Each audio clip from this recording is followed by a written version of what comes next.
કાંડમાં પાટીદાર સમાજની દીકરીને ન્યાય ન અપાવી શકવા બદલ આમ આદમી પાર્ટીના નેતા ગોપાલ ઇટાલિયાએ સુરતમાં જાહેરમાં પોતાના શરીર પર પટ્ટા મારી માફી માંગી। અમરેલીના લેટર કાંડમાં પાટીદાર સમાજની દીકરીની ધરપકડ બાદ પોલીસે રીકન્સ્ટ્રક્શનના નામે રસ્તા પર ફેરવતા ગુજરાત આખામાં તેની ચર્ચા છે। ત્યાં જ આ રીકન્સ્ટ્રક્શનની ઘટનાને લઈને રાજ્યના રાજકારણમાં પણ ગરમાવો આવી ગયો છે। કોંગ્રેસ અને આમ આદમી પાર્ટીના નેતાઓ આ મામલે રાજ્ય સરકાર અને પોલીસની કામગીરીને લઈને સવાલો ઉઠાવ્યા છે, જે બાદ ગુજરાત સરકારના મંત્રીઓ પણ આ મામલે પોતાની પ્રતિક્રિયાઓ આપી રહ્યા છે। ત્યારે આ મામલે આમ આદમી પાર્ટીના નેતા ગોપાલ ઇટાલિયાએ સુરત શહેરમાં જાહેરમાં પોતાના શરીર પર પટ્ટા મારી માફી માંગી હતી। પાટીદાર યુવતીને લેટર કાંડ બાદ પોલીસે અટકાયતમાં લઈ તેને પટ્ટા માર્યા હોવાનો આક્ષેપ પણ થયો છે। ત્યારે આમ આદમી પાર્ટીના નેતા ગોપાલ ઇટાલિયાએ જાહેર સભા સંબોધી અને કહ્યું હતું કે અમરેલીની દીકરીને પોલીસે જે પટ્ટા માર્યા છે એ પટ્ટા હું જાહેરમાં ખાઈશ। ઇટાલિયાએ વધુમાં કહ્યું કે ગુજરાતનો આત્મા જાગવો જોઈએ। લોકોને પણ કહ્યું કે તમે અમને મત ભલે ન આપો પણ તમારો આત્મા જગાડો। ગોપાલ ઇટાલિયાએ જાહેર સભામાં જ પોતાનો પટ્ટો કાઢીને એક પછી એક પોતાના શરીર પર 6 વખત પટ્ટા માર્યા હતા, જેનો વિડીયો હાલમાં સોશિયલ મીડિયામાં ખૂબ જ વાયરલ થઈ રહ્યો છે। ત્યાં જ ગોપાલ ઇટાલિયાએ પોતે પણ આ વિડીયોને સોશિયલ મીડિયા હેન્ડલ એક્સ પર પોસ્ટ કર્યો છે। તમે એક નિર્દોષ દીકરીને પટ્ટા માર્યા છે। અનેક ઘટનાઓમાં ન્યાય નથી અપાવી શક્યા ભાજપવાળા। અમે લડ્યા, અમે ન્યાય નથી અપાવી શક્યા। મેં અનેક ઘટના ગણાવી, આવેદનપત્ર, નિવેદન, ધરણા, રેલી, સભા, સંઘર્ષ, ન્યાય નહીં। ઘટના ચાહે બળાત્કારની હોય, ઘટના ચાહે લૂંટની હોય, ઘટના ચાહે મારામારીની હોય, વ્યાજ માફિયાના ત્રાસથી દવા પી જાય, લોકો આત્મહત્યા કરી જાય, ઘટના ચાહે કોઈ પણ હોય, ન્યાય નથી મળતો। અમે બહુ કોશિશ કરી, અમે પણ ન્યાય નથી અપાવી શક્યા। એની હું બધાની 2 હાથ જોડીને માફી માંગુ છું કે અમે નથી ન્યાય અપાવી શક્યા। એનો મને અફસોસ છે, હું માફી માંગુ છું।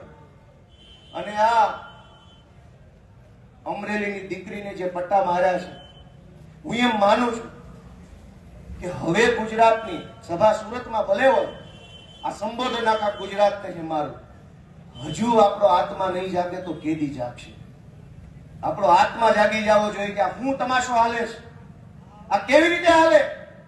ગુંડાઓ, બુટલેગરો, માફિયાઓ, તોડબાજો, ડ્રગ્સ વાળા, દારૂ વાળા, રેતી વાળા બેફામ ફરે અને નિર્દોષ માણસને પોલીસ સ્ટેશનમાં મારે છે।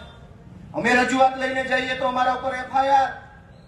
એટલે મેં નક્કી કર્યું છે કે ગુજરાતનો આત્મા જગાડવાનો છે દોસ્તો। અને મેં નક્કી કર્યું છે કે અમે ન્યાય નથી અપાવી શક્યા દીકરીને, અને એટલે દીકરીને જે પોલીસે પટ્ટા માર્યા છે એ પટ્ટા આજે હું ખાઈશ જાહેરમાં। અને મેં નક્કી કર્યું છે કે આ દીકરીના પટ્ટા માર્યા છે એ પટ્ટા મને મળવા જોઈએ અને ગુજરાતનો આત્મા જાગવો જોઈએ।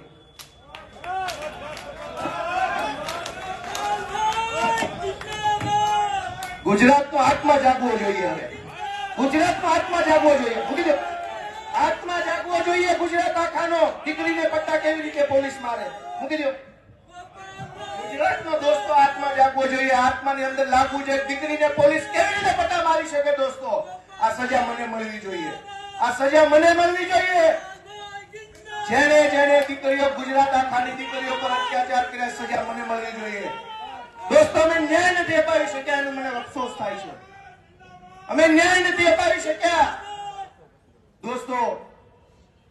હું ગુજરાતનો આત્મા જગાડવા માંગુ છું। કોઈ અમને જિંદગીભર મત ન આપતા, અમને હરાવી દેજો, પણ દીકરીઓને ન્યાય અપાવવા માટે તમારા આત્મા જગાડો, તમારો આત્મા જગાડો। અમને આખી જિંદગી મત ન દેતા, હરાવી દેજો। દીકરીને ન્યાય અપાવશો કે નહીં અપાવો? અમે મહાન નથી, કાલ મરી જઈશું, આ પાર્ટી ખતમ થઈ જાય, દીકરીઓની ઇજ્જત કોણ કરશે?